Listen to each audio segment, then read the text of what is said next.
Mesdames, Messieurs, bonjour. Je suis très ravie de vous retrouver en cette matinée. Nous sommes le 26 septembre 2020 et nous serons ensemble donc jusqu'à 10h30. Alors ce matin, nous allons nous intéresser aux agriculteurs. Alors non pas qu'aux producteurs de produits alimentaires, mais on va dire comme victimes des catastrophes naturelles. Vous le savez, chaque année, des hectares et des hectares de forêts, mais aussi de parcelles agricoles sont ravagés par les feux, par les incendies.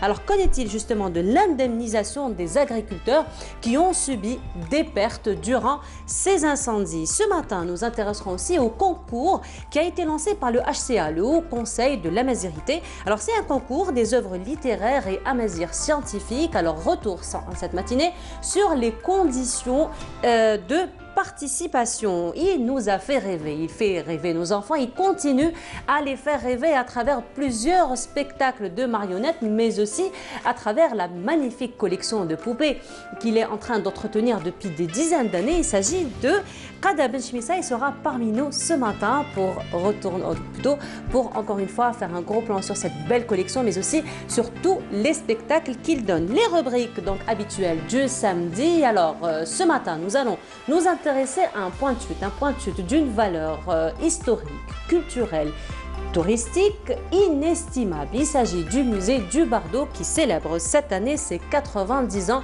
Gros plan sur ce monument historique d'une importance capitale en compagnie de Samira Hadjamar. Mais Isabella Rossi, notre mascotte, la princesse de l'émission, sera parmi nous ce matin.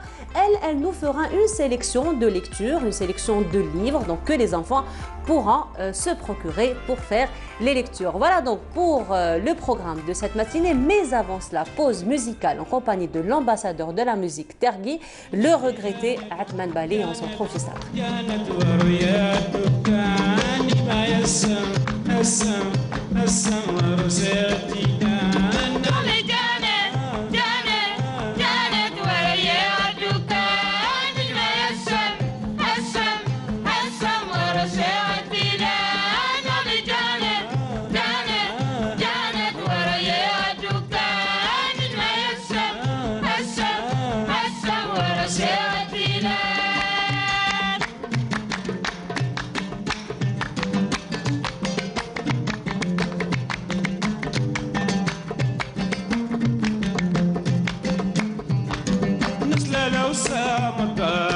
سمان نسوت السير اسمتي جكان نسل لو سامت الجا سمان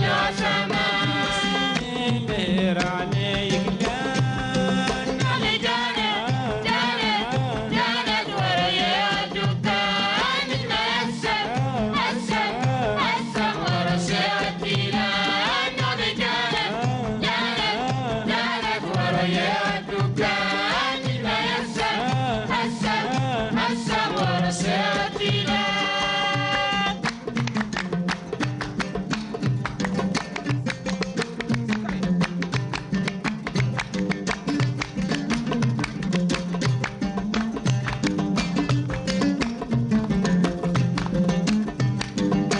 سنين هيراني يقلان يطلع دين وهين جدي وتيان سنين هيراني يقلان يطلع دين وهين جدي وتيان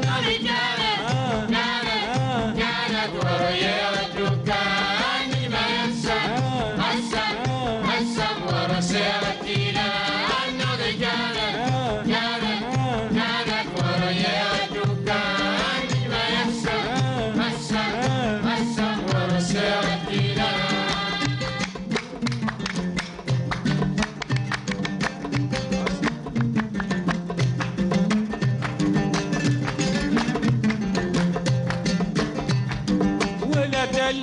وهي جدي هيلان أنبت قدام كان النزلان ولا تليت وهي جدي هيلان أنبت قدام كان النزلان جانت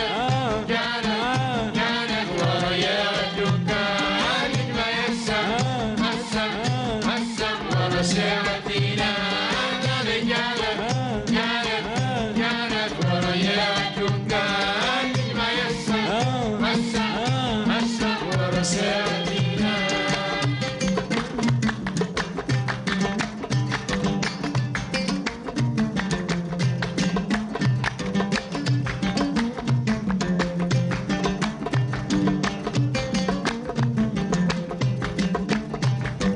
السواد ترمان اللوجان التواسين ورين الجامدان السواد ترمان اللوجان التواسين ورين الجامدان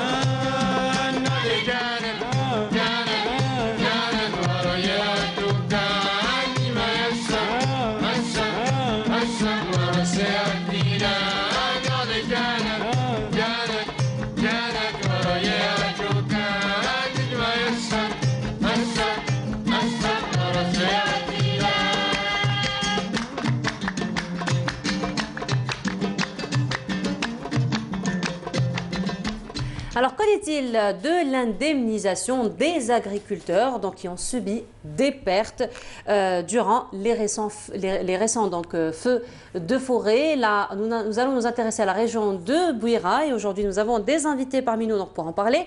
Il s'agit de M. Mohamed Bécher, bonjour. Bonjour. Bienvenue, marhaba bik. Alors, M. Bécher, vous êtes le directeur donc, de la Caisse régionale de mutualité agricole. De Bouira. Voilà. De Bouira, voilà. Et parmi nous également un agriculteur. Il s'agit de M. Azdine Cheddani. Bonjour. Bonjour. Marhaba bik. Alors, vous êtes agriculteur et vous êtes aussi céréalier. Oui.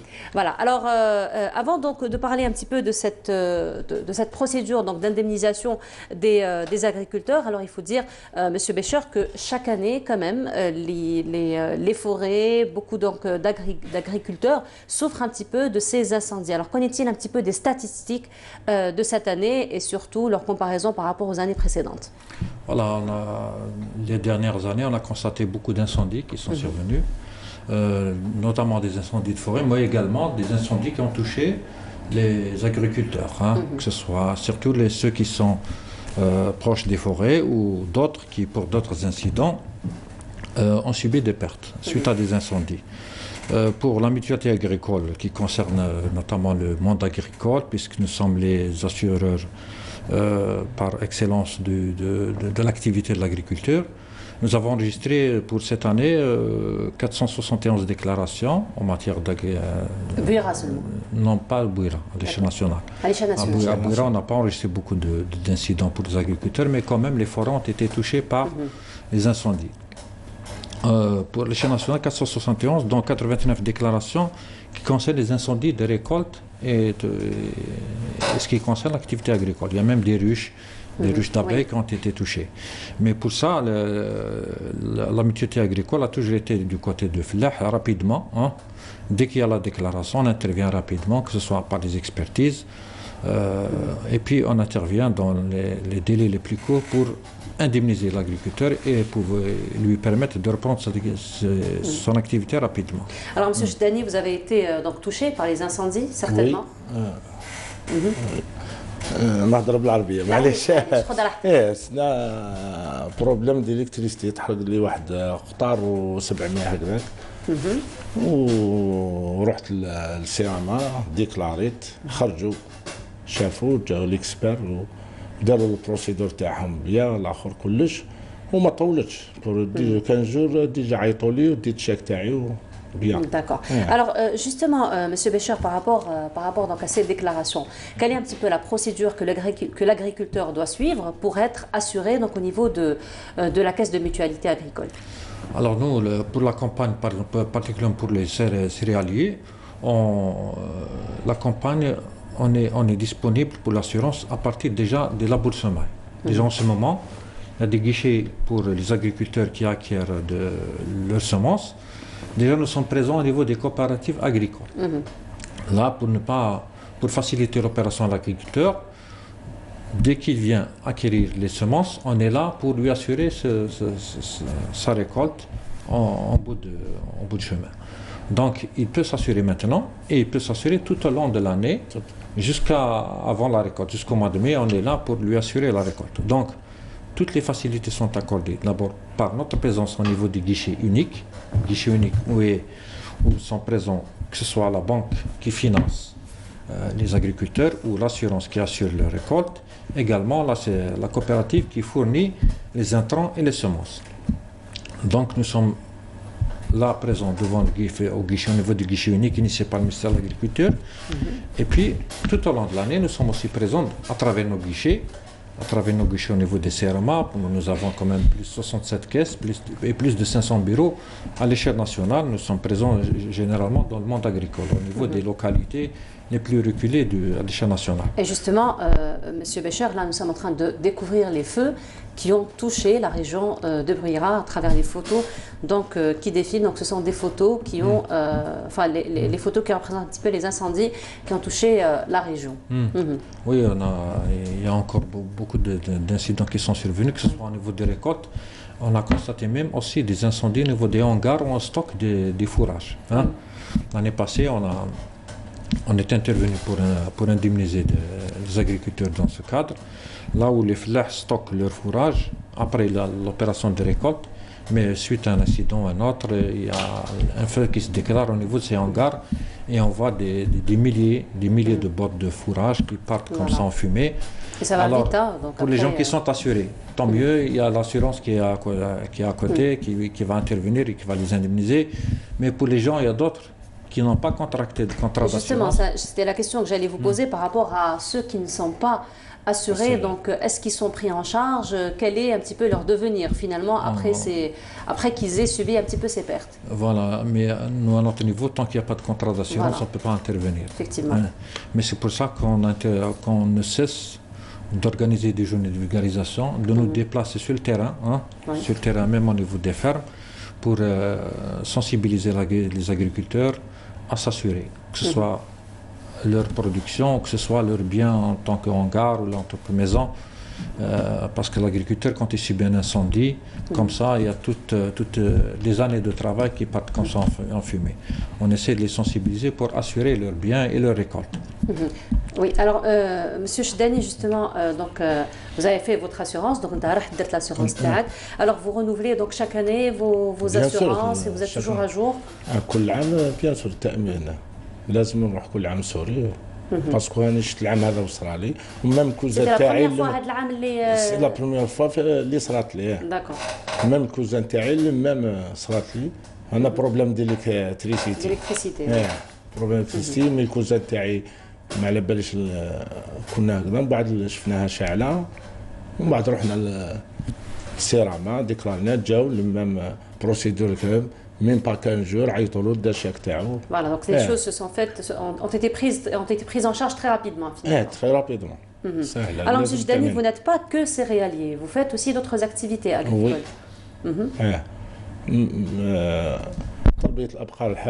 D'accord. Très bien. Alors, justement, Monsieur Bécher, nous avons vu à travers les réseaux sociaux, à travers les reportages donc, qui ont été diffusés un petit peu sur les médias par rapport à ces incendies. Donc, il n'y a pas eu finalement que les parcelles agricoles qui ont été touchées, mais même donc les animaux d'élevage ont été aussi touchés. Donc, il y a eu beaucoup de pertes aussi par rapport à cela. Alors, est-ce que, donc, par rapport au bétail, est-ce que aussi ça fait partie donc, de l'assurance ou ce sont deux choses complètement différentes? Oui, ça, on a parlé des céréaliers, mais aussi les éleveurs. Les éleveurs, pour chaque type d'élevage, la CNMA a un contrat spécifique qu'on appelle les multirisques. Multirisque bétail, multirisque ovine, multirisque avicole. Donc c'est dans ce contrat qui comprend plusieurs risques, on couvre et l'incendie, et les inondations, et par exemple la mortalité du cheptel qui est introduit dans ces hangars. Donc qui est dû à plusieurs pathologies, voilà, plusieurs pathologies. Donc pas spécialement des catastrophes naturelles. Voilà, Monsieur Chdani peut en témoigner. On a vécu des épisodes de fièvre afteuse, par exemple, de tuberculose, de brucellose, où les gens qui sont assurés, les éleveurs qui sont assurés, ont été indemnisés très rapidement. Ils ont été indemnisés rapidement. Ils n'ont pas attendu que les subventions de l'État viennent au secours. Donc c'est l'assurance qui est intervenue et ça leur a permis de renouveler le cheptel et de recommencer leur activité. C'est ce qu'on a vécu au niveau des abattoirs, quand il y a des abattages comme ça d'urgence suite à la fièvre afteuse, où il y avait des agriculteurs qui n'étaient pas assurés et d'autres qui sont assurés. Et on a vu là le désarroi d'un éleveur qui n'est pas assuré, qui vient comme ça abattre tout son cheptel. Et pour recommencer son activité, ça sera vraiment difficile. Oui. Donc c'est pour ça. C'est un investissement lourd. Voilà, c'est un investissement très lourd. Et puis il y a des gens qui sont en même temps, qui sont des éleveurs, mais en même temps ils ont contracté des crédits Ceux-là, Oui. c'est vrai qu'ils sont obligés de s'assurer, mais des fois, ils ne renouvellent pas leur assurance. Donc, c'est une double peine, si on peut le dire, quand on est en même temps débiteur au niveau d'un organisme financier, en même temps, on a perdu tout le cheptel qu'on avait dans notre étable. Monsieur Chdani, vous avez vécu un petit peu ces épisodes de là où donc votre cheptel a été touché un petit peu par des pathologies ou ايه بيان سور لازم Les maladies. لي مالادي مالادي. كاين لي مالادي بزاف اللي راح رومبورساو لهم لا بريسيلوز الحمى القلاعيه كيما c'est-à-dire نقولوا نتاع الاخر الخدمه لازم تاعك اسكو الافكار تاعك ont été touchés par les maladies نو également, ما توشاش voilà. جامي Donc vous n'avez pas eu de problème dans ce ما sens. عنديش Vous étiez بروبليم tranquille. في اللي Voilà, vous étiez tranquille. كاين لي كوزا كاين اللي مسوريين يلقاو ساهل الاخر تاعهم باش باسكو البقره دوكا غاليه أي. 40 مليون غاليه باش ما تسوريهاش طيح لك الاخر شكون يرمبورسيلوها كي تكون لا شويه ما يطيحش Oui. يولي ساهل باش يروتروني مي كان تموت له وحده تاع 40 مليون يولي خلاص يفشل ما يقدرش مع اللي لانيمون بيطاي غاليه الاخر كلش غالي دركا ما Oui, c'est vrai que l'investissement, il est quand même assez important. Alors, Monsieur Béchor, justement, donc là, vous êtes en train de faire tout le temps et chaque année, chaque saison, quand même des campagnes de sensibilisation auprès des agriculteurs. Alors, est-ce qu'il y a quand même un répondant de la part des agriculteurs? Est-ce qu'il y a une prise de conscience d'aller assurer quand même ces biens agricoles au niveau donc de la caisse de mutualité? Quand on regarde les chiffres, hein, c'est vrai que la CNMA a enregistré, comme elle est par excellence le leader en matière d'assurance agricole. Par rapport aux années passées, on a enregistré une évolution de 5%, par exemple, en matière d'assurance agricole. Là, on a une évolution de 5%, ce qui dénote quand même qu'il y a une évolution qu'on a constatée ces dernières années. Mais nous, en tant qu'organisme assureur du monde agricole, on espère avoir encore plus que ça. Nos objectifs sont beaucoup plus ambitieux que ce qu'on a réalisé. Donc c'est toute la stratégie qui a été mise en place par notre tutelle pour faire adhérer le maximum de gens, le maximum d'éleveurs à ce mécanisme d'assurance et les convaincre que ça sera salutaire si ils ont contracté un contrat d'assurance. Si une maladie arrive à décimer un cheptel aussi important que le bétail ou que l'aviculture, donc on a eu à intervenir déjà. C'est pour ça que, en matière, l'objectif de la CNMA, c'est d'abord de faire, comme je l'ai dit, faire adhérer ce monde agricole, mais en même temps les accompagner. Parce que l'opération d'assurance, c'est vrai que c'est une opération technique qui est financière, qui nécessite une cotisation qui est versée par l'assuré, puis une indemnisation qui est versée par l'assureur. Mais la CNMA, par sa politique de proximité, veut dépasser un peu ce cadre mécanique de remboursement et de paiement pour arriver à une situation de conseil, d'assureur conseil. Et c'est ce qu'on fait et c'est ce qu'on essaie de faire ces dernières années, d'abord par la composante de nos employés. On a recruté pas mal de vétérinaires qui sont employés au niveau des caisses régionales de mutualité agricole et qui sont sur le terrain. Donc c'est un accompagnement finalement. C'est un accompagnement. D'abord on les sensibilise pour assurer, en même temps on les accompagne dans leur vie quotidienne. On leur rend visite régulièrement pour voir est-ce qu'ils mènent leurs élevages dans les normes, est-ce qu'ils respectent les conditions. Parce que ce qui est intéressant, ce n'est pas d'encaisser et de rembourser, mais aussi c'est de sauvegarder tout ce patrimoine et tout ce cheptel pour que l'économie algérienne quand même bénéficie un peu de ces investissements. Qui ont retour d'investissement.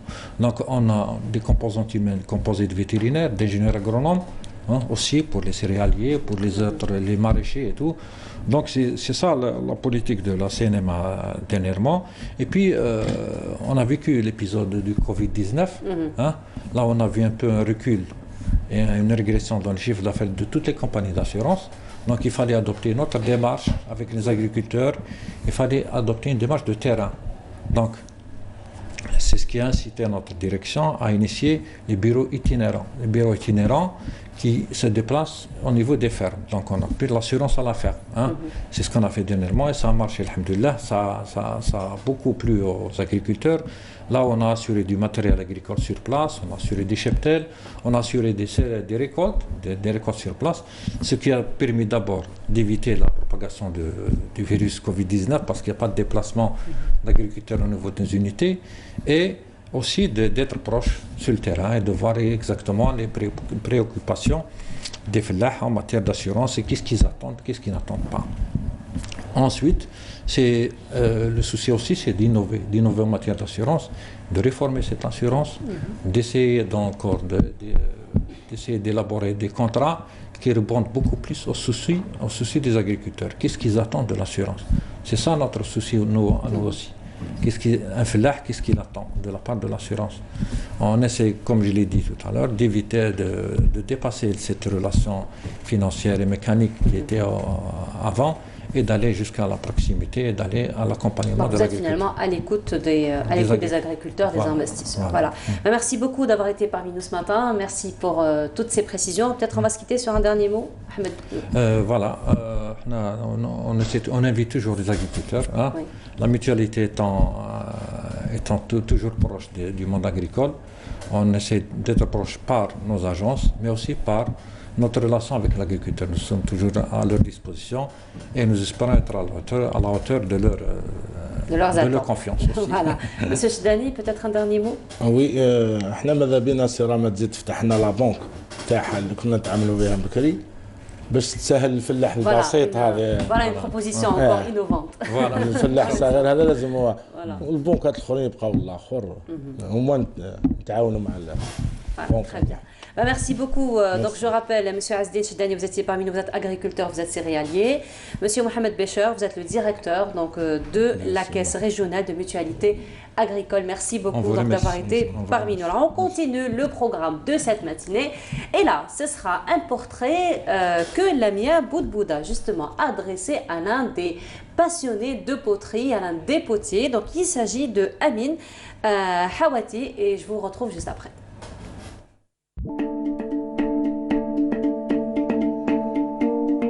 On se désinfecte les mains avant d'entrer dans le studio poterie d'Amin Hawati. Après une formation de 5 ans dans les arts de la céramique, Amin ira même perfectionner son art en Chine. Mais d'abord, tout jeune, il a baigné dans une ambiance artistique.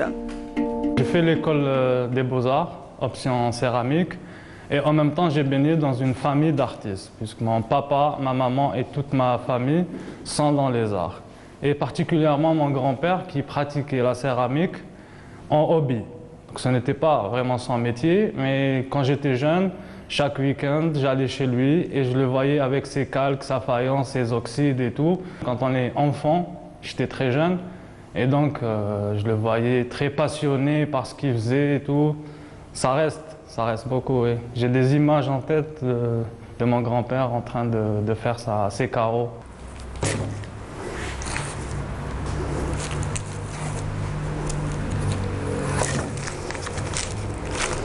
J'ai coupé comme ça pour vous montrer que les épaisseurs sont identiques. Boudiné, tournazé ou tournacé, barbotine, des termes qui font partie du glossaire de la céramique que ces passionnés apprendront en suivant les gestes et les cours techniques de l'artiste.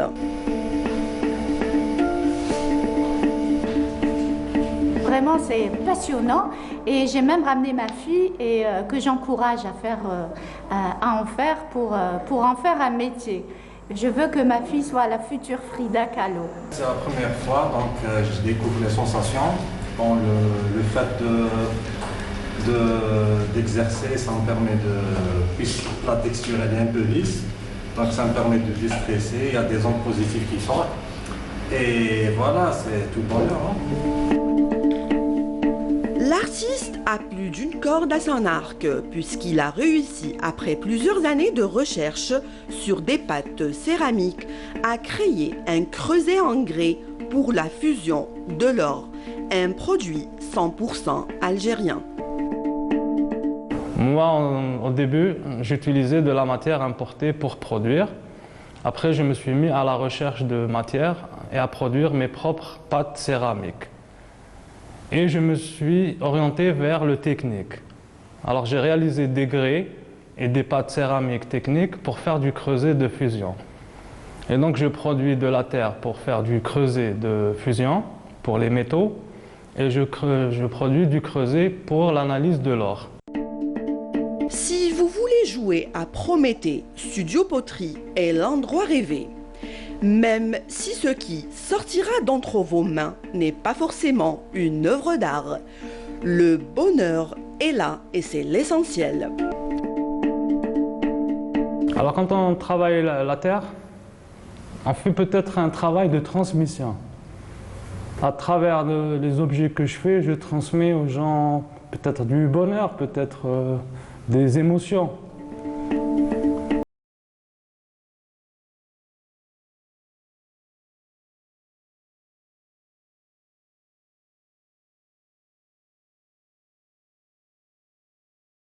Et voilà, de retour sur le plateau de Bonjour d'Algérie, ça a été donc un portrait de Amin Hawati, lui donc qui est un artisan, qui est potier, on l'a bien vu, hein, l'ami Aboudbouda, donc qui elle a pris donc son premier contact avec l'argile, avec la terre. Et voilà, et on reste avec la culture, mais sur un autre volet, puisque aujourd'hui il y aura donc l'ouverture de l'année culturelle. Plusieurs événements seront organisés à partir d'aujourd'hui, puisque c'est l'inauguration, et donc nous aurons plusieurs événements culturels tout au long de l'année. Alors, nous allons parler ce matin de l'un des aspects donc, de cette année culturelle qui est le conte, et ce sera en compagnie de Qada Ben Chmissa. Bonjour. Bonjour. Alors, Qada Ben Chmissa qui est tout le monde, hein, c'est donc de tout le monde. Alors, habituellement, on ne dit pas Qada Ben Chmissa, mais on dit Ammi Qada. Voilà. Alors, voilà, je vais garder l'appellation Ammi Qada. Bonjour, marhaba bik.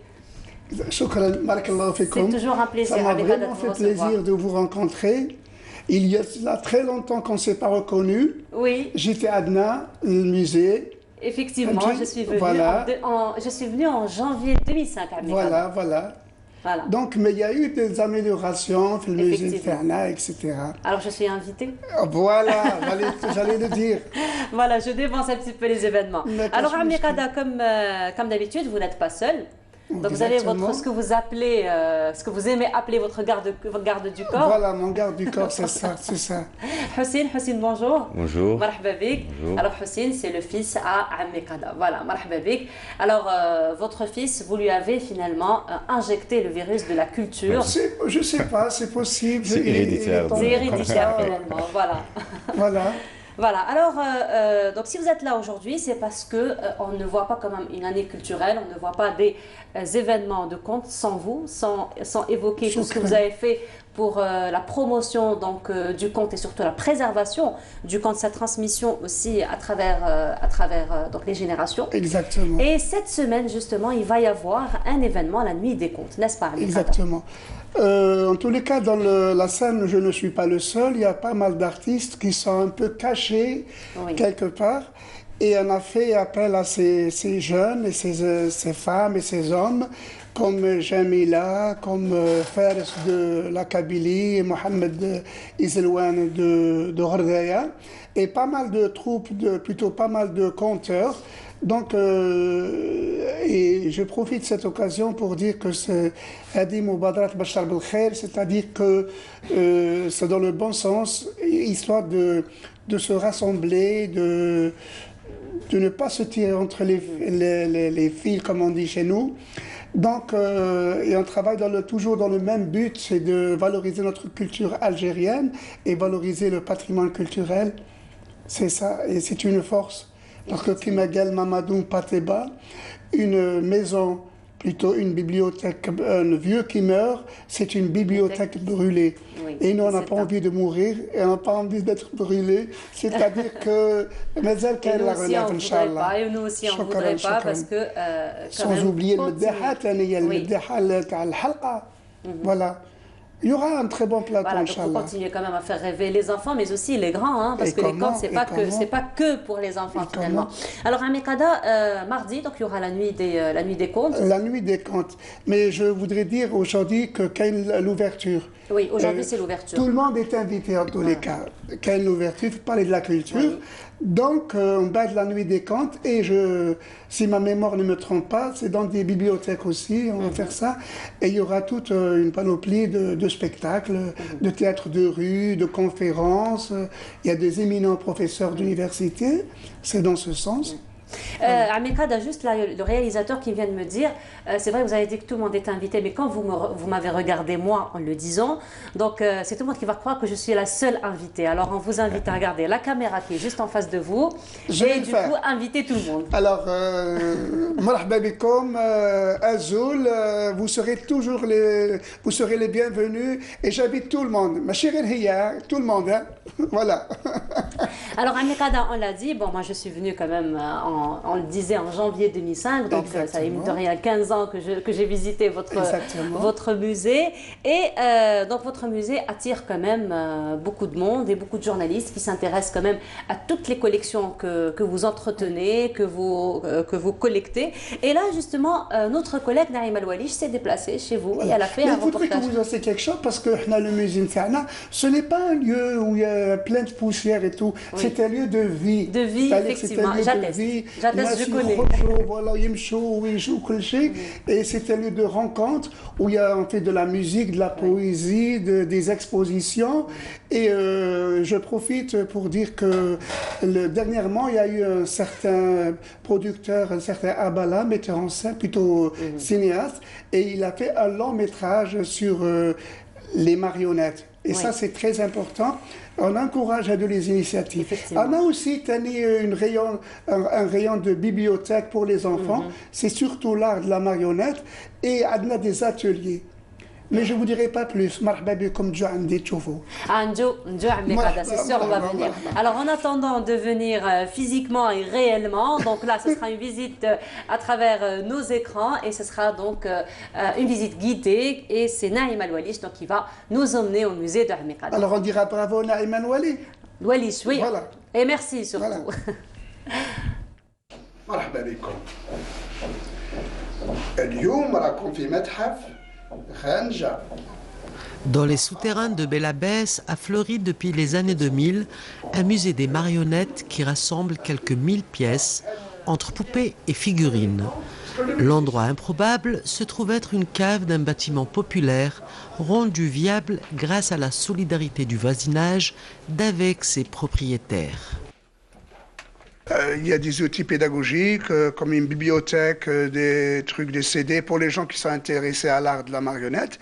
Et c'est un lieu de rencontre où on organise des petits spectacles de marionnettes et des concerts de musique. Et c'est un lieu où on reçoit beaucoup de visiteurs, à peu près de toute l'Algérie, je pourrais dire. Nommé antiquement Ranja, le musée se présente comme un espace hors du temps. Ces personnages de papier mâché, de cuir ou de bois sont soit offerts, soit achetés ou simplement fabriqués sur place. De l'Afrique aux Amériques, en passant par l'Asie et l'Europe, ces marionnettes qui possèdent tout un petit nom viennent de partout et servent à inspirer des spectacles joués ici ou ailleurs. أنت هو الكاميرامان؟ شوف صورني تصويرة هاك لا لا لا لا لا لا شوف نعرف نشطح ونعرف ندير كذلك الأكروباسي. Premier musée des marionnettes en Algérie et même en Afrique, Ranja a encore de beaux jours devant lui, d'autant que l'art de la figurine est d'ores et déjà transmis de père en fils. J'ai vu pas mal de spectacles de marionnettes de mon père et d'autres artistes et j'ai aimé ce métier parce que ça demande beaucoup de concentration et c'est une passion et c'est pas facile de manipuler les genres de la marionnette à fil, à gaine et surtout j'aime bien la marionnette amarotte qui est très difficile, manipulée par le comédien qui est le comédien et le manipulateur en même temps. Double costume, c'est une création de mon père et c'est très beau de voir ça dans le spectacle pour les enfants parce que c'est de la magie de la marionnette, c'est de la magie théâtrale. Et voilà comment ça fonctionne. Bien que ce musée ne soit pas tout à fait visible au grand public, il n'en demeure pas moins qu'il soit régulièrement fréquenté et par les écoliers et par les initiés. Au demeurant, Ranja a tout à gagner s'il regagnait les lumières.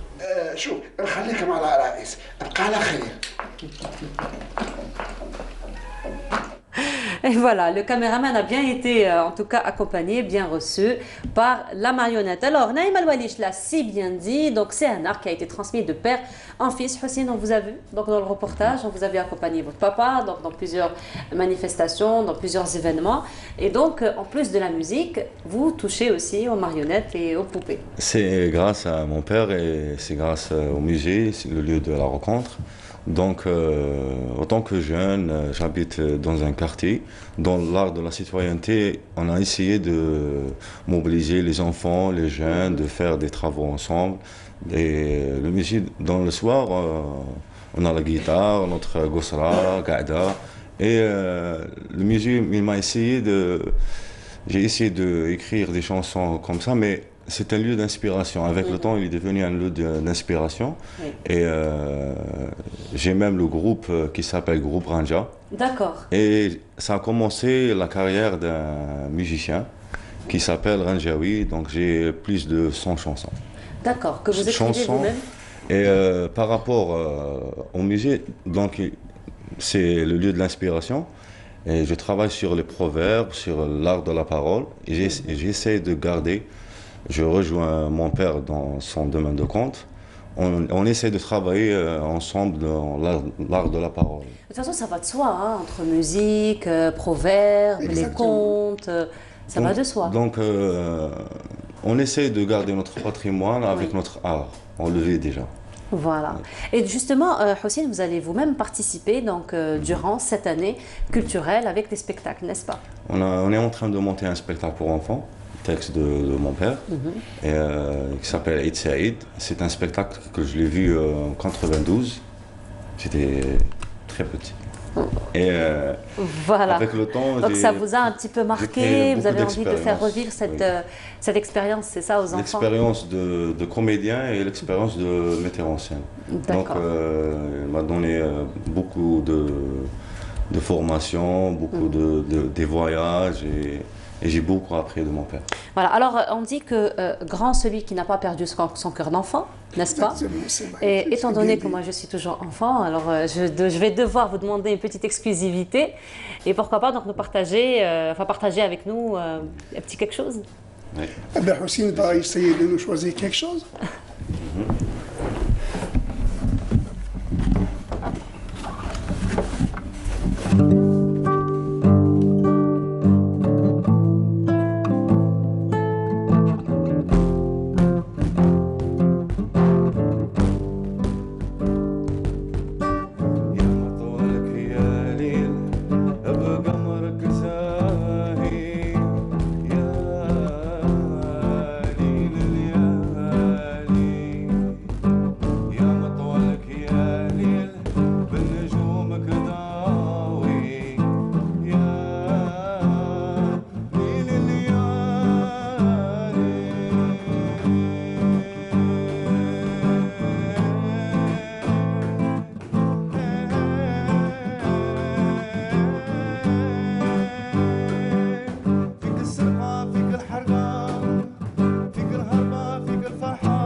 اللي حوسالي يصيبني واللي يصيبني يعرفني واللي يعرفني يبغيني واللي يبغيني نبغيه.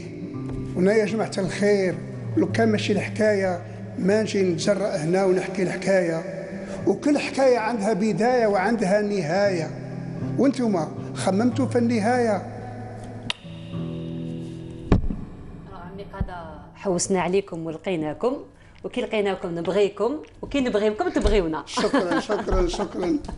Voilà, ben merci beaucoup. Vraiment, ça a été un magnifique partage. Donc, c'est ce que vous allez proposer finalement. Donc, vraiment, c'est très envoûtant. Hein. C'est magnifique ce que vous venez de présenter là. Donc, c'est des chansons que j'ai une tradition dans le théâtre, le gouel, le raoui, le musicien, et on a l'habitude de voir un musicien dans le Coticourt, d'après que je pense, dans le Coticourt, un guitariste, oui. Par exemple Haïmour de Théâtre Régional d'Oran, dans les spectacles de Aloula.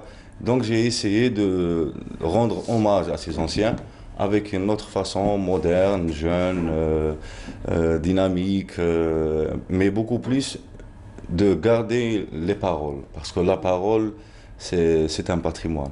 Effectivement, c'est un patrimoine. Mais Kada, ça vous fait quoi finalement de voir un petit peu votre fils qui suit votre chemin et qui lutte tout comme vous donc pour la préservation de ce patrimoine? Il y a cela très longtemps, j'en avais monté un spectacle Ulysse. Donc on a eu un grand prix oui. En Europe et on a eu aussi un prix le Barnos Dahabi à Belabès, aussi à Alger. Et j'ai dit quelque chose, je dis que il y a une question qui m'a été posée par un journaliste. Je dis si Ulysse meurt, Télémaque le portera dans ses bras et il terminera son chemin avec ça. Alors on essaye de continuer notre bout du chemin. ونتمنى من رب عز وجل تكون الصحة. Et voilà, وراضيين على وليداتنا ونشكرك كذلك ونشكروا ثاني كل الناس اللي عرضونا. Merci. Et merci de nous faire rêver, surtout, à chaque fois, avec les contes, avec donc, ce beau partage. Alors, je viens de poser la question à votre papa, je vous poserai la même question à vous. Alors, je vous dirai, donc, vous êtes plutôt soutenu, alors ça vous fait quoi, finalement, de suivre un petit peu le chemin de votre papa et de savoir qu'il est là et qu'il vous accompagne hein, et qui vous encourage à chaque fois. J'ai tout dit, finalement. Oui. Je me mets à votre place. Oui. Parce que... par exemple, il a parlé de notre spectacle Odyssée en mer, Ulysse. À ma place, je dis, si je travaille avec un autre comédien, il joue le rôle de Ulysse, je ne peux pas être très sincère comme avec mon père. Hein. Donc c'est une fusion. Hein, c'est une fusion, c'est très rituel, c'est de leçons. Voilà. Oui. C'est des leçons. Alors, peut-être on va rappeler vos participations durant cette année, donc durant cette année culturelle. Donc, peut-être des rendez-vous qu'on pourra donner à nos téléspectateurs pour qu'ils puissent s'organiser donc en fonction du programme. On invite tous les gens, les visiteurs pour notre musée. Le musée il est ouvert. On a un petit musée, mais on a un grand cœur. Et Inch'Allah, on va travailler, on va faire des spectacles pour enfants, pour les enfants. Et spectacle de Eid Saïd par jeunes pour enfants. Et cette année, on va travailler beaucoup sur la formation de marionnettes. L'art de la marionnette. Très bien. Vous avez dit, vous avez un petit musée, un grand cœur. Ça m'avait fait rappeler une petite séquence que j'avais vue lorsque je suis venue vous voir en 2005. Amikada, je voulais vous poser la question avant de vous libérer. Est-ce que les enfants vous interpellent toujours dans la rue? Amikada, parce que ça, je l'avais vu hein, ce jour-là. C'était un vendredi, je me rappelle. Le comble dans tout ça, c'est qu'il y a des vieux, plus vieux que moi. Et moi, ça me fait plaisir. Hein, ça me fait plaisir. En fait, Amikada, c'est peut-être toute l'affection qu'on a pour... Exactement. Voilà, généralement, l'oncle, c'est la personne la plus proche après le père. Hein, exactement. Donc, voilà. Les voisins, nos voisins me respectent, c'est-à-dire... je les engueule un peu des fois, mais c'est... Pour leur bien. Voilà, pour leur bien, pour histoire de ne pas jeter des papiers n'importe où, etc. Et de ne pas, c'est-à dire enlever les plantes, quoi. Les plantes. Donc, on a un espace, on essaye de... Il y a un truc qui me revient. Il y a un proverbe de Tlemcen, et il dit « كل واحد يشطب باب داره تصبح الزنقة نقية ». Si chaque citoyen mettait un peu de sa part, ينظف وينقي الشارع تصبح بلادنا نقية. Et il y a beaucoup d'initiatives de jeunes qui plantent des arbres, qui plantent des plantes, etc. Et ça, c'est parce qu'entre parenthèses, on a perdu un peu le sens du civisme. C'est-à-dire on a perdu notre algérianalité. Et il faudrait, c'est le moment de la récupérer, quoi. Et je pense que nous, on a un c'est tout très le beau rôle, pays. finalement, éducateur, du conte, de la marionnette. C'est le rôle de l'artiste. Voilà, comme dit Hussein, il le dit très bien, c'est le rôle de l'artiste. Parce que الفنان قادر يأثر على المجتمع. Et je voudrais rendre hommage aujourd'hui de ce plateau à une femme que je respecte beaucoup, de Sidi Bel Abbas, et qui prend des initiatives de planter des arbres, de planter des plantes avec les voisins et les petits-enfants. Et ça, c'est encourageant. Effectivement. Rien que pour ça, je dirais bravo. Merci beaucoup. Merci beaucoup, Ami Kada, d'avoir été parmi nous ce matin. Ça a été vraiment un réel plaisir de partager ce moment avec vous. Hossein, merci beaucoup. On vous souhaite de briller encore dans votre domaine. Merci donc à vous deux. On vous souhaite une très belle année culturelle. Et puis, le rendez-vous est pris déjà à partir de mardi. Et puis, tout au long de l'année culturelle, de toute façon, à travers Canal Algérie, on vous donnera le programme à chaque fois. Maintenant, on va aller s'intéresser à Yassine. Alors, Yassine est un jeune étudiant dans le département français à l'université de Béjaïa. Notre collègue Abdelmajid Benkassi, lui, alors l'a rencontré lors d'un reportage dans son village, Nathan Agemoun Natammar à Dakar. Alors Yassine, lui, a commencé son apprentissage musical. Donc vous voyez qu'il y a beaucoup d'artistes en herbe. Donc Yassine a commencé son apprentissage musical dès son jeune âge. Alors il reprend les paroles et les chansons des grands chanteurs kabyles, notamment Slimane Azem, Ait Mengellet, aussi Ma'toub El Wennes et Idir aussi. Alors il nous interprète ici une chanson d'amour qu'il a lui-même écrite et composée. Je vous laisse le découvrir.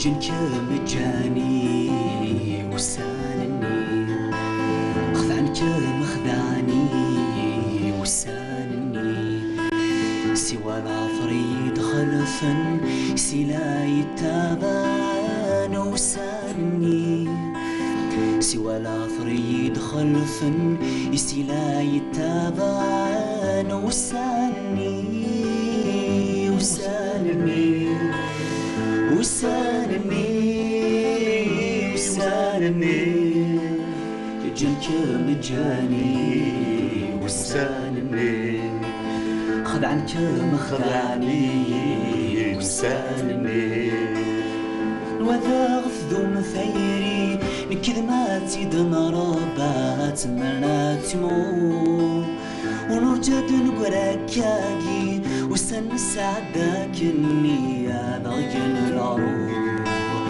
نوذا غشدو مسيري نكذماتي دنربات منات مغول ونوذا نبكاكي وسن سعداك النية ضغن العروض زاد الفرق يكوني يتيجنا يغلي وليترو المعذورة زاد الفرق يكوني يتيجنا يغلي وليترو المعذور يبارد الحزن فلي والمارك مديمك يتيزر ويتقدور ويستمشيتي يذكرنيني ما يغاضيك ميضلي ناض زهير سوى الساقي درزنا ملور وسانني وسانني.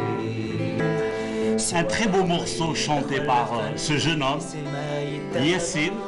C'est une très belle chanson d'amour, une chanson d'amour pour tous les amoureux d'Algérie. Voilà, je vous dédie cette chanson, écrite et chantée par Yassine. Merci Yassine.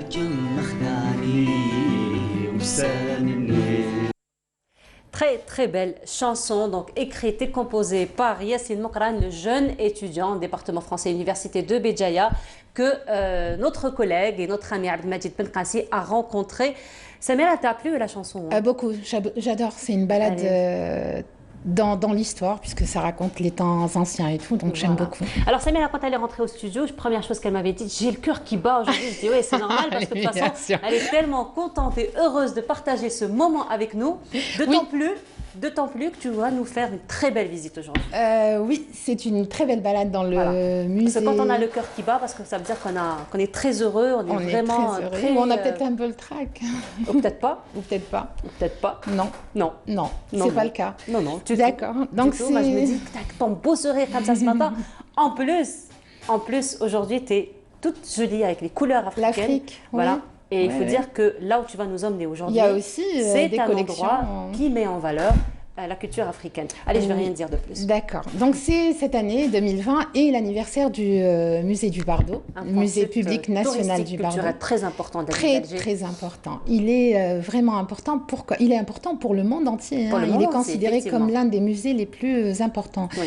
Au monde. Pourquoi? Parce qu'il a une contribution pour la généalogie, donc du patrimoine dans le monde très importante. Sa contribution, elle est comment? Le Bardo recèle de plusieurs collections. Et la plus importante est bien sûr la préhistoire, mais pas que. Il y a la protohistoire avec, par exemple, les tumuli, les dolmens, et puis surtout comment on appelle ça, le mobilier, les bijoux en or et en argent de la reine Tinhinen, l'ancêtre des Touaregs. Le squelette de Tinhinen est au Bardo, on peut le visiter. Le Bardo, il est important aussi parce qu'il y a une collection d'objets africains. Donc, il y a les masques, il y a les armes, il y a un tas de choses qui renseignent sur toute l'histoire. Il y a aussi des costumes anciens. Il y a aussi une partie des objets, une collection d'objets qui a été échangée avec d'autres institutions dans le monde. Il y a la partie, surtout pour la partie ethnographie. Pour la partie ethnographie, on a aussi une série de gravures et elles restent uniques au monde et on peut les voir.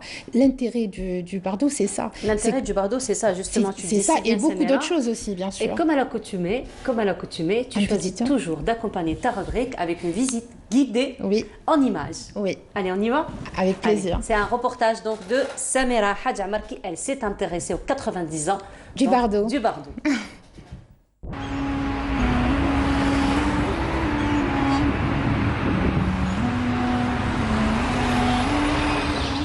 Je suis Bardo. Je suis actrice de ma destinée à travers tous les temps. J'aimerais vous raconter un fragment de mon histoire. Mon nom, Bardo, est une variation espagnole du temps de Prado. Je suis Bardo et je reste actrice de ma destinée à travers l'histoire. Dans les feuillets d'El Jazair, on raconte que j'aurais appartenu à un riche noble tunisien, le prince Omar, exilé sur les terres d'El Mahroussa. J'apparais en 1832 en légende d'un dessin du capitaine Longmar, avec la mention Mustafa Ben Omar. Sous l'Empire ottoman, au XVIIIe siècle, je ressemblais à toutes les autres villas du contour algérois. Des jardins, un potager et autour de moi, des vergers. Nous étions séparés les unes des autres par des arbres fruitiers en clôture. De moi, de nous toutes, Fromentin, le célèbre peintre, écrivit « Je suis dans un endroit charmant, à mi-pente des collines et en vue de la mer. Le lieu est désert, quoiqu'entouré de lieux de plaisance et de vergers. Pour seul bruit, j'entends des norias dont le moulin tourne et le roulement presque continu des coricolos sur la route d'en bas. Je suis passée entre les mains du général Exelman, puis celle de Ali Bey, l'ara de Biskra, qui lui m'a vendu à Pierre Jaurès. Un Français qui m'accommoda à ses besoins et ses passions. Il m'agrémenta alors de plantations, d'écuries et de remises. À cette époque, de mes fenêtres, les envolées de Camille Saint-Saëns pouvaient se faire entendre. J'ai oublié de vous dire que je suis une résidence d'été, une villa des Fas, où j'accueillais des familles de la noblesse, des fonctionnaires du Beylek, des patrons corsaires et même des consuls. L'ara de Biskra m'agrémenta dès 1875 de belles fresques et de carreaux de faïence importés de plusieurs pays. Mon dernier occupant me céda à l'État français, qui décida de me transformer en musée de préhistoire et d'ethnographie algérienne. C'était en 1930. Le 1er septembre 1985, je suis classée monument historique. Et le 12 novembre de la même année, je suis classée en musée national. En 2009, je suis embellie par une restauration. Il a fallu 3 ans juste pour l'étude.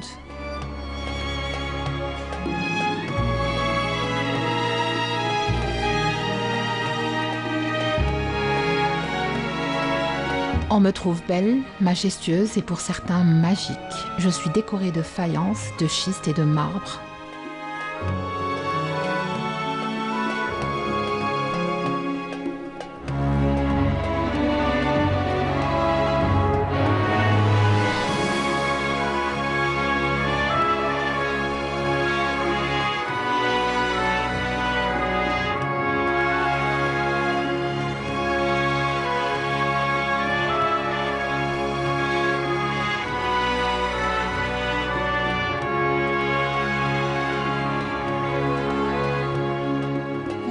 Mes collections sur la préhistoire, ainsi que les dernières découvertes archéologiques sont exposées dans la partie basse de ma demeure.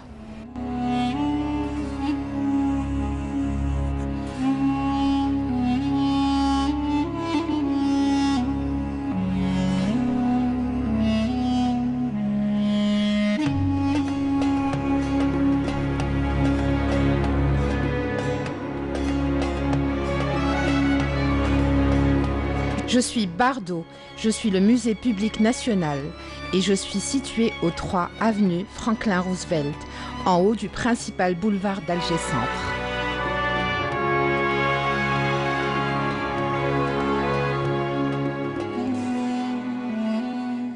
Magnifique visite guidée avec Samira. Oui. Samira, tu ressens mais très profondément les choses finalement. Je ressens là finalement, c'était pas toi qui parlais, c'était le musée qui parlait. Exact, c'est la maison qui parlait. Il a juste emprunté ta voix finalement. Oui, je me suis permise, je me suis octroyé une petite, on va dire une autorisation pour parler au nom de la... Autorisation. Exactement. Elle est fascinante cette maison. Oui. Dar Bardou, c'est une villa des Hafs. Aussi, elle a une histoire. Oui. Toutes les maisons d'Algérie, tous les quartiers d'Algérie, peut-être avec plaisir, ont une histoire. C'est un patrimoine national, c'est un patrimoine universel, en particulier pour le Bardou. Pourquoi? Parce que, comme je te l'ai dit tout à l'heure, il recèle d'un patrimoine archéologique, préhistorique, qui concerne le monde entier. On a l'histoire de l'humanité qui est inscrite dans les registres du Bardou. Qu'est-ce qu'on peut trouver au Bardou? On peut trouver les traces de fossiles qui remontent qui nous montrent la diversité de la souche humaine, par exemple. 6000 souches, c'est incroyable. Oui. Il y a une exposition permanente, celle de la préhistoire. Je crois que tu as emmené ton petit garçon. J'ai amené mon petit garçon. Alors, le souvenir que je garde de cette balade, visite, c'est que quand il est rentré, il ne voulait plus sortir. Voilà. Et donc, du coup, j'ai dû demander à la réceptionniste de me donner une chaise. Et donc, je me suis assise et je l'ai laissé donc, se balader. Ce qui était intéressant, Samira, ce jour-là, je ne sais pas si ça se fait toujours ou pas, mais généralement, le mardi après-midi, je ne sais pas, bon, maintenant, j'imagine que ça a dû s'arrêter avec la conjoncture sanitaire actuelle, mais le mardi après-midi, on proposait des ateliers de fouilles archéologiques aux enfants. Oui. Et donc, c'était un double événement. Donc, il a visité le musée, l'exposition plutôt permanente, et donc il a participé à l'atelier. Oui, alors c'était le mardi après-midi. Je crois que ça suit les après-midi de livres des enfants. Les après-midi de livres des enfants, effectivement. Et le vendredi matin. Qu'est-ce qu'on peut y faire? Un atelier d'écriture pour, par exemple, le Tifinagh. On peut apprendre tout ce qui est archéologique, comment faire des fouilles. Comment faire des peintures rupestres, exactement. Comment faire des gravures rupestres. Oui. Donc, finalement, tout ce qui touche à la préhistoire. À la préhistoire, à l'histoire aussi. Justement, il y a des photos qui vont défiler. Voilà, ça c'est ce qui a été retrouvé à la cité Malki. Ce sont des restes... que notre collègue Yazid Mouhidine a fait un reportage qu'on peut retrouver sur donc YouTube, sur la chaîne de Canal Algérie. Il y a des objets, je ne sais pas si tu sais ce que c'est, comment on appelle ça, un aspersoir. Non, je ne sais pas ce que c'est qu'un aspersoir. Un aspersoir, parce que peut-être qu'on va l'apercevoir, non pas encore. Rchèche, tu vois, quand on reçoit... March, pardon. D'accord. Voilà, on peut mettre mazhar dedans, on peut mettre reha quand on reçoit l'khtaba, ou on reçoit des gens qu'on aime pour la première fois. Il y a des choses comme ça, mais qui datent, c'est quelque chose de très beau. Oui, exactement, c'est ça. C'est un aspersoir. Un aspersoir. Voilà, finalement, je ne me suis jamais intéressée à Splendide. Oui. Le Bardou, on peut y trouver aussi des costumes faits d'étoffes et de broderies incroyables qui racontent l'histoire donc de l'habit qui se portait en Algérie. pendant des siècles. Le Bardo restaure aussi, hein. Ils ont un laboratoire, ils ont un côté où on peut consulter les chercheurs universitaires, mais aussi le public. Voilà. Il y a une bibliothèque où on peut aller voir, se documenter. Il y a un petit dossier à fournir. Tout ça est sur le site de le site internet du Bardo, donc tout est mentionné. Comme le Bardo a quelque chose d'intéressant sur son site internet, c'est que chaque mois, il mettait, jusqu'au mois de mars, hein, il mettait un objet rare, un objet, donc une antiquité ou quelque chose comme ça, à l'honneur. Tous les mois, ils le mettent avec une fiche. On n'a pas encore vu, par exemple, il y a ce qu'on met au-dessus d'un lit, c'est la profession de foi, shahada, donc qui est faite en bronze. C'est très joli, c'est ciselé, c'est magnifique. Plein de choses comme ça, plein d'objets qu'on peut découvrir. Voilà. C'est pas ça, non? Si, c'est la profession de foi. Voilà. Exactement, c'est Shahada qui est marqué. On l'a fait pourquoi? Parce qu'il pensait que si la personne devait mourir, son maktoub arrivait donc pendant la nuit, elle pouvait, en regardant cette chose, se rappeler de la Shahada que tous les musulmans espèrent faire aussi avant de quitter cette terre. D'autres objets aussi très intéressants. D'autres objets, c'est un siège royal. D'accord, il n'est pas très confortable, hein. Mais il est magnifique. Il n'a pas l'air d'être confortable. Il n'a pas l'air. Donc on ne doit pas y s'asseoir très longtemps. Oui. Ouais. Moi, je ne pourrais pas en tout cas. Ça fait mal au dos. Non? J'ai pas Mais essayé, il a une valeur inestimable. On est content de. Voilà. On peut trouver aussi des coffres en bois. On peut trouver des bijoux en or, des bijoux en argent qui remontent à très longtemps. Des photographies, enfin plein de choses à découvrir sur l'histoire et le patrimoine. Par exemple des costumes traditionnels, des bijoux traditionnels. Ce qui est intéressant aussi avec le musée du Bardo, c'est qu'il y a des reconstitutions de scènes de vie carrément. Oui. Donc c'est-à-dire que le costume, il n'est pas comme ça sur un mannequin et on vient le découvrir, mais carrément une scène de vie. Donc on voit un petit peu les mannequins, donc ils portent un petit peu cet habit et surtout comment ils sont assis autour de Sniwa, de thé, etc. Il faut dire que le musée du Bardo aussi reçoit beaucoup d'acquisitions, beaucoup de dons, finalement, des personnes qui ont un petit peu cet héritage familial. Oui, qui ne se perd pas. Ça s'est fait pour le haïk, par exemple, ça s'est fait pour des ouvrages, ça s'est fait pour plein de choses comme ça qui possédées par des familles algériennes. Et pour que ça soit accessible à tous et que ça ne se perde pas et que ça ne se dégrade pas aussi. Ils font don au Bardo. Le Bardo met devant chaque objet, où en tout cas c'est mentionné dans les registres du Bardo, que ces choses ont été données par telle famille ou telle personne. Voilà. Alors, il y a une chambre là-bas qui s'appelle la chambre de la favorite. C'est pas très loin du Diwan, là où il y a le patio et les fontaines, à l'intérieur donc du monument, qui a été classé en 85 par le ministère de la Culture comme étant un monument national. Il est donc protégé.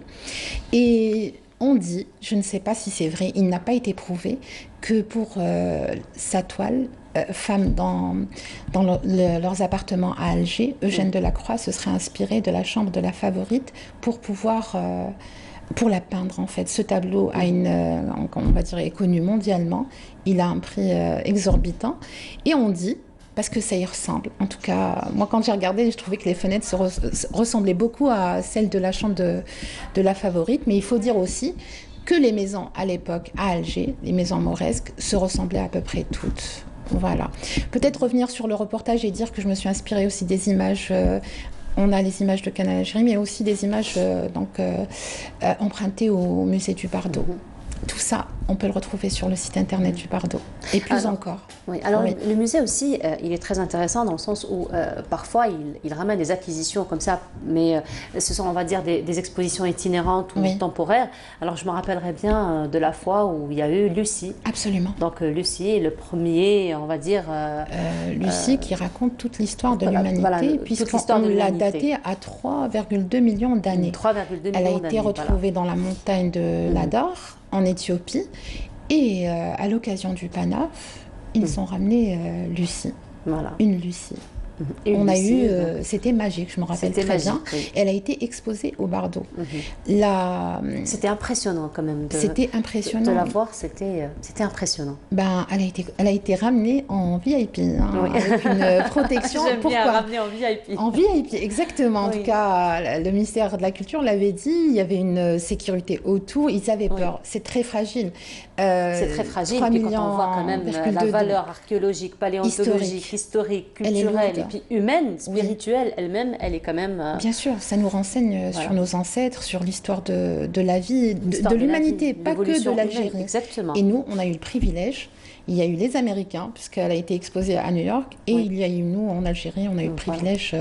Et ça ouvre des passions, ça ouvre beaucoup de gens ont été émerveillés et ont choisi de travailler dans l'archéologie ou la préhistoire juste à cause de ce genre d'événements. En tout cas, c'est inspirant.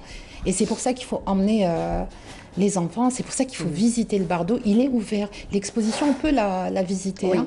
Donc j'y étais il y a quelques jours, mais plus encore au niveau du Bardo. Et c'est un sujet que nous allons présenter la semaine prochaine, les dolmens.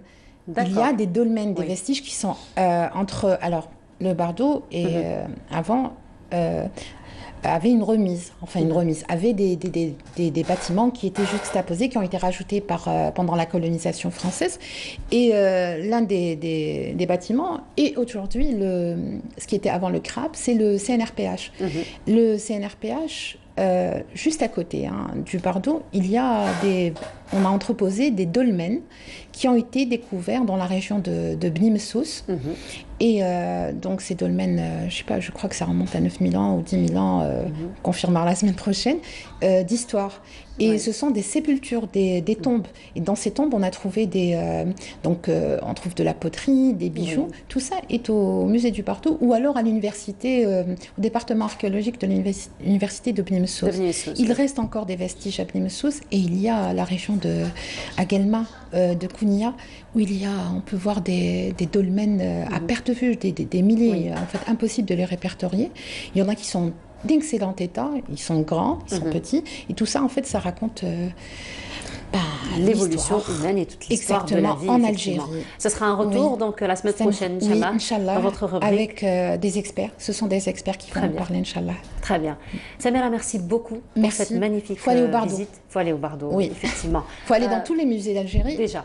Et surtout au Bardo, parce qu'il est juste là, il est en haut de la rue Didouche Mourad, à la rue Franklin Roosevelt. C'est très loin, très accessible. Absolument. Accessible. Voilà. Merci beaucoup, Samira, encore une fois pour cette magnifique visite. Donc, les dolmens pour la semaine prochaine. Inch'Allah. Inch'Allah. Voilà. Merci. Donc, on restera toujours dans l'archéologie pour la semaine prochaine. Merci beaucoup, Samira. Alors, on continue donc le programme de cette matinée. Et là, on restera toujours dans le patrimoine. Et cette fois-ci, ce sera à la dinanderie, puisqu'on s'intéresse cette fois-ci à l'un des plus anciens dinandiers de la basse Kasbah. Il s'agit de l'Hadj el-Hachmi. On se retrouve juste après.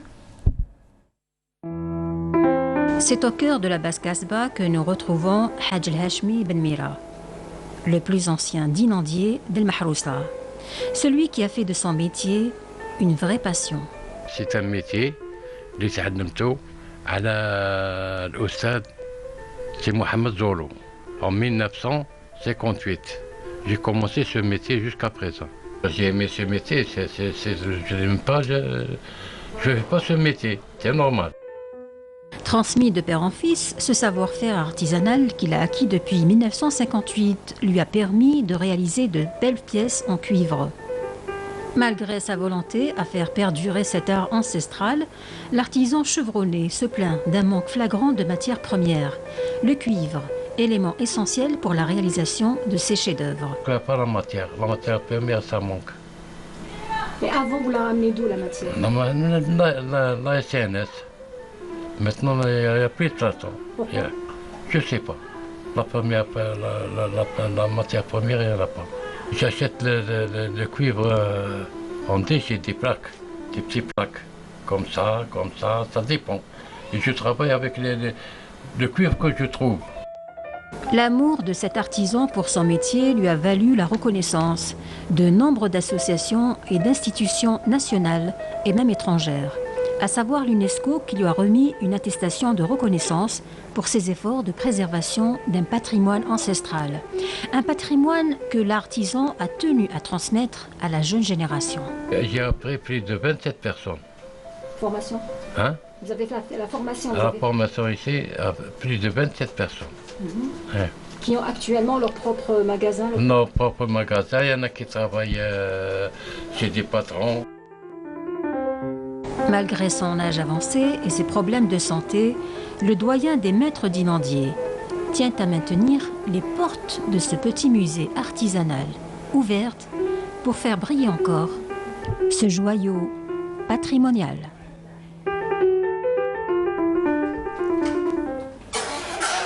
Et à présent, je vous invite à plonger, à voyager dans un monde qui nous a fait rêver étant petit, mais aussi étant grand. Il s'agit du monde des contes, le monde de la lecture, le monde du fantastique. Et c'est en compagnie d'une princesse qui nous a fait l'honneur d'être parmi nous ce matin. Princesse Meissa, bonjour. Bonjour, Comment Maroda. va votre Ça va. Altesse? Ça va, je vais bien. Tu es magnifique aujourd'hui. Merci, Véritable princesse. Oui, je me suis habillée pour l'occasion car aujourd'hui, comme tu l'as dit, nous allons parler des contes de fées. Voilà, et aujourd'hui tu es une véritable fée. Merci. Voilà. Alors, tu vas nous parler des contes de fées. Oui, voilà, de la lecture des contes de fées, de l'évolution de la poupée aussi. De l'évolution de la poupée? Oui, Waouh. aussi. Ok, alors on peut commencer par la lecture.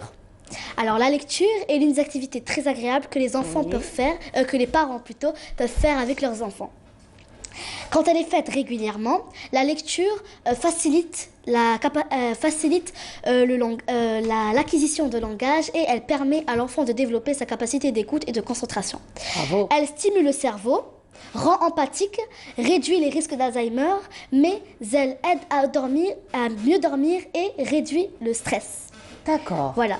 Quand même, Très on en bien. a Et beaucoup donc, des bienfaits. Et donc, j'imagine que tu fais beaucoup de lectures, Meissa. Oui, tous les jours. Alors, tous les jours, tous les soirs, donc avant de dormir. Oui, avant de dormir, car ça aide à mieux dormir. À mieux dormir, oui, voilà. Oui, voilà. Et on peut rentrer maintenant plutôt. Je peux vous conseiller alors la liste de contes de fées. Alors, tu nous as ramené des contes aujourd'hui. Des contes de fées, quelques contes de fées. D'accord. Alors, j'ai ramené Cendrillon.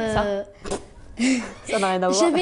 On va y arriver. Oui, on va y arriver. Alors, j'ai une citrouille devant moi, je ne sais pas à quoi ça sert, mais on va le savoir après, je vais dans un petit t'expliquer. moment. Oui. Alors, je peux vous conseiller des trucs. Alors, pardon. Alors, si les livres, les histoires apportent des intérêts divers à l'enfant, les contes de fées ont une dimension particulière. Les contes divertissent, développent l'intelligence de l'enfant, enrichissent sa culture familiale et collective. Alors, je peux vous conseiller les contes des frères Grimm, et de Charles Perrault. Alors, nous avons Cendrillon, Blanche-Neige, La Belle au bois dormant. Ah, c'est les princesses magiques. Voilà, magiques. Oui, nous avons aussi le petit chaperon rouge, le chaboté, le petit poussé, Ricky à la houppe, etc.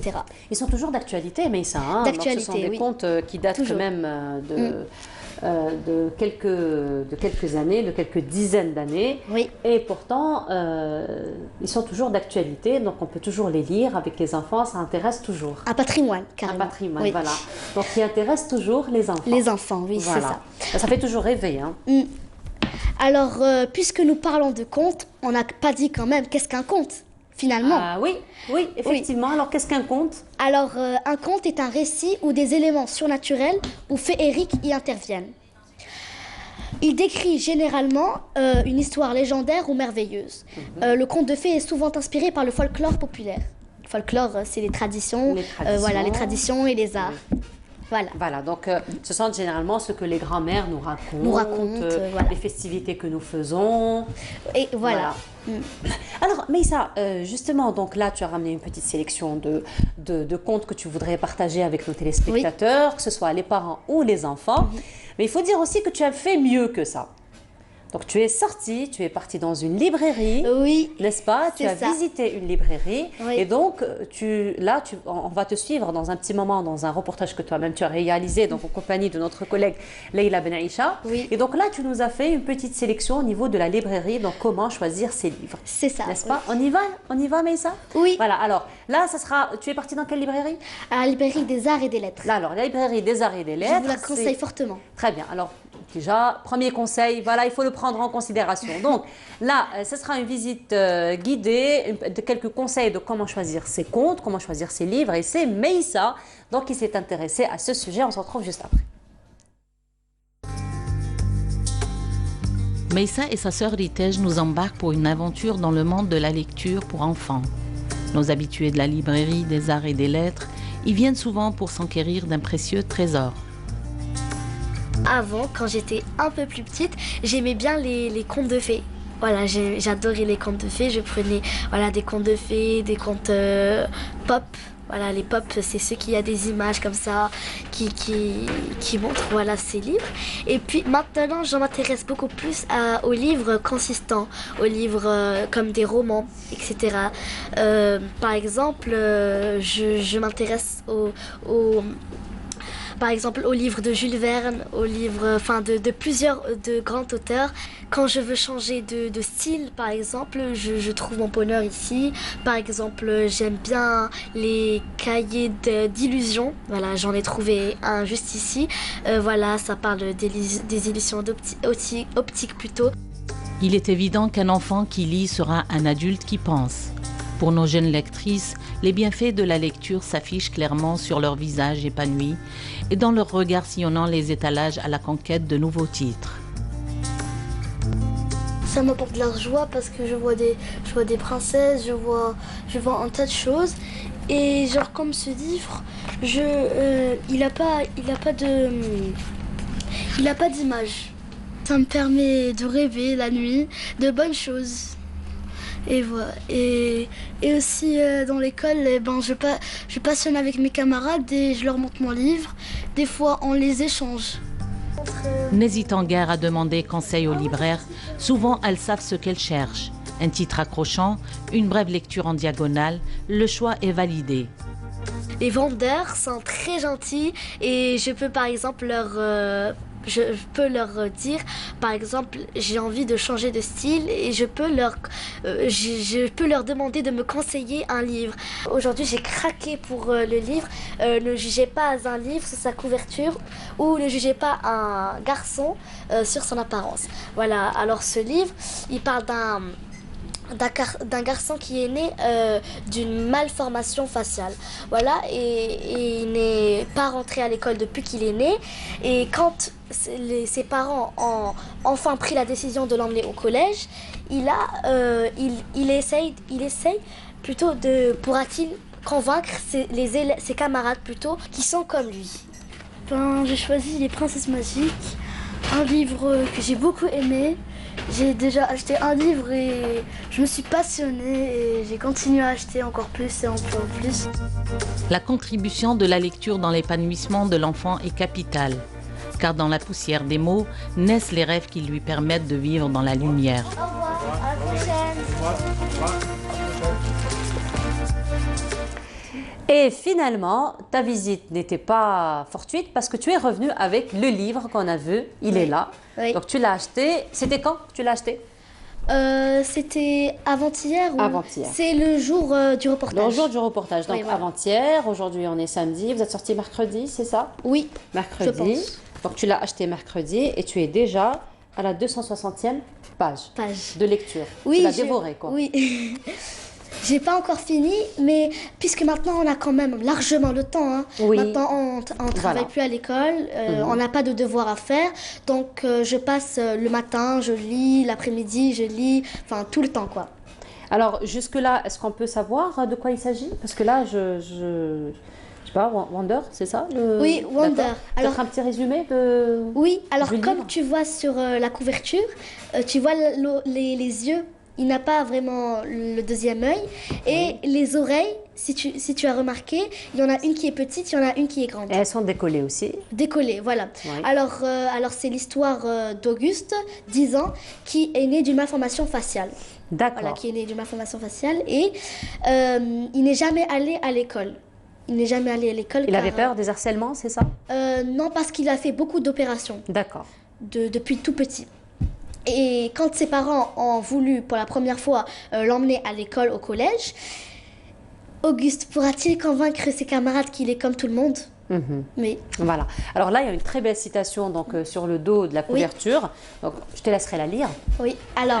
C'est une très belle morale, j'ai envie de dire. Oui. Très belle citation, très belle morale. Alors, avant d'écrire, avant de rectifier, c'était « Ne jugez pas un livre sur sa couverture ». Voilà, ça c'est un adage qu'on connaît, mais là, il a été reproduit avec une très belle morale. « Ne jugez pas un garçon sur son apparence ». Voilà, ça veut dire que là, c'est un livre qui nous apprend un petit peu à connaître les gens et non pas à les juger sur leurs apparences. Voilà, donc finalement, c'est plein de morale. Hein. À les accepter. Voilà, c'est plein de morale, c'est plein d'éducation. Alors, Maïssa, on t'a vu dans le reportage avec ta sœur Heritage.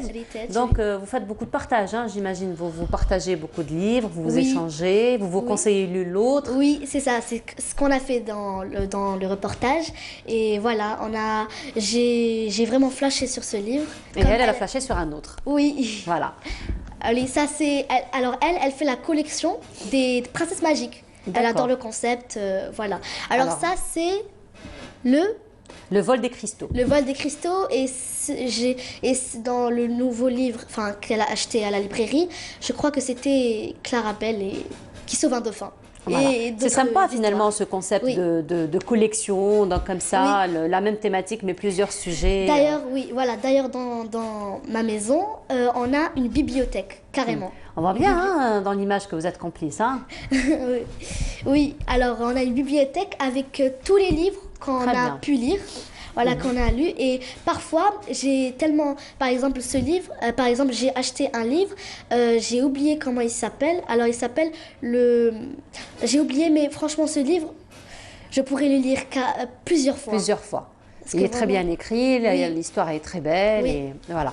Alors, Maïssa, en plus des contes, donc en plus des livres, il faut dire qu'il y a un objet qui est très prisé par les filles et qui les accompagne finalement depuis leur très jeune âge. Et on a plein de filles, donc même une fois qu'elles deviennent adultes, elles les gardent comme souvenir, comme moi j'ai fait donc avec cet objet qui sont les poupées. Les poupées, voilà. Alors on va parler de l'évolution de la poupée. Alors une poupée est une représentation stylisée d'un humain. Elle est destinée à l'amusement des enfants ou en décoration. Voilà. Alors la production de ces objets a évolué avec la création de moules. Au cours du XIIIe siècle, il n'était pas rare de voir des poupées en terre cuite, inspirées de soldats ou de danseuses. Voilà. Et c'est en Chine que l'on pourra observer la première poupée en porcelaine, prestigieuse et raffinée. Waouh. Oui, effectivement. Et après, donc c'est devenu un objet. Un objet, on va dire de jouet. Voilà, c'est un patrimoine maintenant. Et alors je connais quelques poupées. Alors je connais Barbie. Qui a maintenant 61 ans. Et alors, elle a été commercialisée pour la première fois en 1959. Voilà. Et maintenant, je crois savoir pourquoi les poupées en porcelaine ne sont plus en vente maintenant. Peut-être parce que c'est trop cher. Maintenant, les filles ne s'intéressent plus à ça. Peut-être parce qu'elles sont vraiment chères. C'est très cher et puis c'est pas très pratique pour les petites filles. Hein. Donc en porcelaine, c'est très fragile, ça se casse. Oui, c'est ça. On peut pas coiffer, on peut pas habiller comme on veut. Oui, c'est ça. On peut pas mettre du vernis, on peut pas couper les cheveux. Oui, on peut pas faire des défilés. On peut pas faire des défilés, effectivement. On peut pas faire asseoir, on peut pas faire marcher. Donc voilà, c'est pas pratique. Donc porcelaine, peut-être beaucoup plus pour la décoration, mais pas pour changer, plutôt pas pour jouer. Oui, mais ça a beaucoup de bienfaits, hein, la poupée. Oui, alors la poupée, elle permet à l'enfant d'exprimer ses émotions. Oui. Je te rejoins dans ça. de prendre du recul par rapport à une situation. Voilà, et d'enrichir son langage, d'affirmer sa personnalité, mais aussi de développer sa motricité fine. Effectivement, tu sais, mais ça, tu me fais rappeler quand même une très belle initiative d'ailleurs que Barbie avait faite en faveur donc des filles, des petites filles par exemple qui étaient malades. donc qui étaient malades, qui avaient certains handicaps, etc. Donc ce qu'ils ont fait, donc pour que les enfants aient leur confiance en soi, c'est qu'ils ont confectionné des Barbies qui avaient un petit peu ces symptômes. Par exemple, une Barbie qui était un petit peu handicapée, ou une Barbie par exemple qui était un petit peu malade. Et donc ça a beaucoup aidé les enfants finalement à dépasser leur maladie, à vaincre surtout leur maladie, à guérir finalement. C'est vraiment très très beau. Voilà. Oui. Donc finalement, effectivement, la poupée reste une accompagnatrice très privilégiée des petites princesses comme toi. Oui, je pense aujourd'hui qu'on a fait beaucoup plus gâter les filles. Hein. Oui. Tu sais que moi, ma Barbie, je la garde toujours. Ma première Barbie, je l'ai eue pour mon anniversaire de 6 ans. Et aujourd'hui, donc, elle est toujours sur ma table de chevet, toujours à mes côtés, jusqu'à présent, ma Barbie. Par contre, ce que je n'ai pas fait, c'est que je ne lui ai pas donné un nom. Un nom? Un nom. Je ne sais pas si tu as donné de nom à tes poupées. Moi, personnellement, je ne suis pas vraiment poupée. Ah, d'accord. Oui, j'aime beaucoup plus les doudous, enfin les nounours, jouer à la dinette avec eux. Mais j'aime, mais je ne dis pas que j'aime pas. J'adore les poupées. Voilà, c'est beau. Et moi, personnellement, je n'ai jamais donné de nom. D'accord. C'est beaucoup plus ma sœur. Hein. Elle donne beaucoup plus de noms à ses doudous, à ses nounours. Voilà. Après, bon, comme je ne l'ai pas fait étant petite, je ne voulais pas le faire maintenant. Je voulais garder quand même tout cet esprit finalement de l'enfance. Voilà. Et donc, tu as beaucoup plus de doudous que de poupées. Oui. Finalement. Oui. Voilà. Donc, de doudous de toutes les couleurs. Oui, voilà, j'en ai tout. Voilà. Et puis, tes contes, bien entendu. Oui, les contes. Voilà. Alors, avant de t'inviter à nous interpréter une chanson, parce que tu nous gâtes toujours avec ta belle voix et à chaque fois, il y a un conte, donc il y a plusieurs contes, effectivement. Alors, il y a des contes quand même qui sont nouveaux, hein, donc, qui parlent un petit peu de l'actualité, de la nouvelle génération. Mais il faut dire que les contes de fées que nous connaissons, donc les anciens, sont toujours d'actualité, sont toujours prisés. Alors là, il y a un conte, les classiques. Voilà, donc il y a un conte qui, personnellement, m'a accompagnée durant mon enfance, Cendrillon. Cendrillon, oui. Alors, ce qui est très intéressant avec ce conte, c'est qu'il est personnalisé. Attention, il est à Meïssa, on ne touche pas. Attention, il est à Meïssa. Alors, le prénom est bien écrit, donc même Héritage ne pourra pas s'en emparer si elle a envie de s'en emparer finalement. Voilà, donc Cendrillon. Voilà, alors, tu as une chanson pour nous ? Oui, alors... Mais ça va être une chanson très particulière cette fois-ci, parce que la citrouille, je suis toujours très curieuse de savoir qu'est-ce que la citrouille fait sur le plateau ce matin. Ok, alors comme tu as remarqué, j'ai ramené avec moi ma baguette magique. Ah, la baguette, je peux ? Oui. Bon, comme je ne fais pas de la magie, donc je ne vais pas faire de dégâts. Voilà. Alors, tu en auras besoin pour... Ah, moi j'en aurai besoin ? Oui. Je vais faire de la magie ? Oui. Tu vas m'en apprendre ? Oui, okay, alors quand je vais chanter la chanson, j'aimerais bien que tu agites la baguette. Alors, je fais un essai ? Oui, face à la citrouille. Bon, je vais pas faire... Si je fais maintenant, il va se passer quelque chose ? Peut-être. Ou peut-être pas. Oui. D'accord, alors vas-y. Au moment où je le dis, je vais le faire. Et on verra bien si la citrouille va se transformer en calèche. T'es sérieuse ? Oui. Tu vas me transformer en magicienne ce matin ? Oui. Allez. Car je suis déguisée, je suis la marraine de Cendrillon. Aujourd'hui. Oui, je suis la marraine de Cendrillon. Je suis Cendrillon, d'accord. Oui. D'accord. Alors, j'ai même pas envie de donner le mot de fin, j'ai même pas envie de dire que nous avons fini l'émission ce matin, tellement que j'ai envie de rester encore. Alors, en attendant donc, que Meïssa nous interprète la chanson et que je vais faire un essai quand même d'acte magique, je ne sais pas si je vais réussir, nous arrivons à la fin de notre émission. Merci beaucoup de nous avoir suivis. Ça a été toujours un moment très agréable d'être en votre compagnie. Demain, vous retrouverez Smaïl Belkaïdiat à partir de 8h30. Moi, je vous retrouverai lundi, Inch'Allah, à partir de 8h30. D'ici là, je vous dis, portez-vous bien et à demain. Allez, vas-y. Salagadoula, machikaboula, bididi bodidi bou. Mélangez tout ça et vous aurez quoi? Bididi bodidi bou. Salagadoula, machikaboula, bididi bodidi bou. C'est de la magie où je m'y connais pas. Bididi bodidi bou. Salagadoula, machikaboula, bididi bodidi bou. Mais le truc qui fait boum à tous les coups. Bididi bodidi bou. Salagadoula, machikaboula, bididi bodidi bou.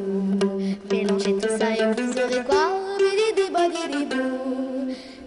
Salagadoula, washikaboula, bididi bodidi bou. Mélangez tout ça et vous aurez quoi? Bididi bodidi, bididi bodidi, bididi bodidi bou. Ah, dommage, ça n'a pas marché. Peut-être une prochaine fois. Tu pourras faire toi, ça marchera? Oui. Peut-être que j'ai mal fait. Oui. Alors j'aimerais juste, avant de finir l'émission, j'aimerais juste donner un conseil Non, malheureusement, ça n'a pas marché. Peut-être une prochaine fois, tu peux t'arrêter. Alors je voulais juste donner un conseil aux parents et aux enfants, à tout le monde qui nous regarde, c'est que quand vous voulez que votre enfant commence à lire, quand vous l'emmenez à la librairie, ne lui imposez pas de livre. C'est à lui de choisir son propre livre. Voilà, se lance en envie. Et même si il peut commencer avec les livres en illustration. Avec des images, ça c'est très bien pour l'imagination, etc. Et même s'il aime les BD, ne vous contrariez pas, c'est pas grave. Voilà, merci beaucoup pour ce précieux conseil. Meissa, merci encore une fois pour ce magnifique partage et encore pour ce retour, dans le temps. Voilà. Et voilà, donc nous arrivons à la fin de notre émission. Merci beaucoup de nous avoir suivis et à demain avec Smaïl Belkaidia.